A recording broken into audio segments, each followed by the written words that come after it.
Hey, Zach and Justy, this is Justin in Bridgewater, New Jersey, and I'm at the new 8-stall Tesla Supercharger station that they finished construction on about 3 months ago.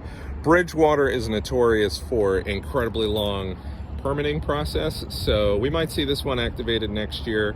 Who knows?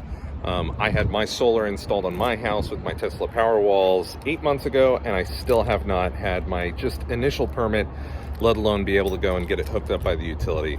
So, we'll see how that goes. It's at a Wawa gas station right here, and so you have 24-hour bathroom and food options. Right next door, behind that big truck, there's a few small food options, tacos, bagels, and whatnot. Over in this direction on the map, you would see lots of shopping, so Target and Costco and a whole bunch of other things that you could stop at, but it's really too far away to walk to, and you have to cross some very busy intersections, so I would not rate those as shopping options. So overall, I would rate this location a 5 out of 10. It's more of a 20-minute charge up and then get back on your travels type of location. So now you know.